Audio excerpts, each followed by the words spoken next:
Has world culture always been male-dominated and patriarchal? If not, what would a matriarchal system look like?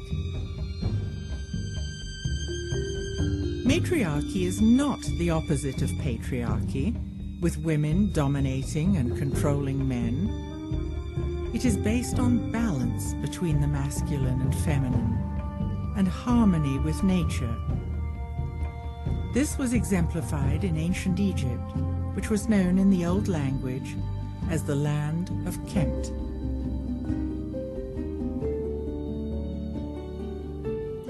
Hakim Awiyan received teachings about the Comitian people in the distant past. The ancient life system in Egypt here. The Comitian tradition being passed down through the mother. Mother is the teacher, not the father like patriarchy system. This is matriarchy. She is the goddess. She is everything in the house. Based on the countless artifacts that show the high status of the feminine, it seems that women had the same status as men, if not a higher status. In the museum, you have statues. You notice that the woman put the arm around the man's shoulder. And that shows, are they equal? No. Woman was the upper head in the family. When she put her arm around the man's shoulder, she's saying, this is mine. You also see that the sculpture in the old days put the feminine wig on a man's head when he promoted more to a woman than a man. Men's wigs were layered in different lengths, like steps. Women's wigs were parted in the middle, smooth, and all one length. When a man wore a woman's wig, it was an indication that he had high status. Only men with wisdom who wear the women wig. So these are the scribes and the physicians and the rest of them.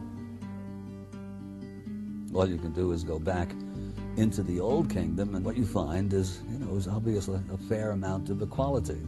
The goddesses are revered as reverently as the gods, and there's even the instance, for example, of Hathor, the exception in that she's the only deity that has a temple column all to herself. So the great mother, the great feminine principle, occupies a very important part in the whole Egyptian symbology, the whole Egyptian doctrine. There's absolutely no doubt about that. Women could own property at as much rights as the men. They could divorce as easily as the men. Of all the known sophisticated civilizations that we have access to, probably women were better off in Egypt than they were anywhere else. Perhaps we are looking at ancient Egypt from a patriarchal viewpoint. We should let the symbolism in the artifacts tell their own story. The frescoes we see lining temple walls in Egypt and on stone slabs in museums around the world each tell their own story. We see the same images repeated again and again in Egyptian art. By learning to decode these symbols, we can look back in time, peeling back the layers of patriarchy that cloud our understanding of ancient history. Then we can begin to decipher the messages that the ancients left us.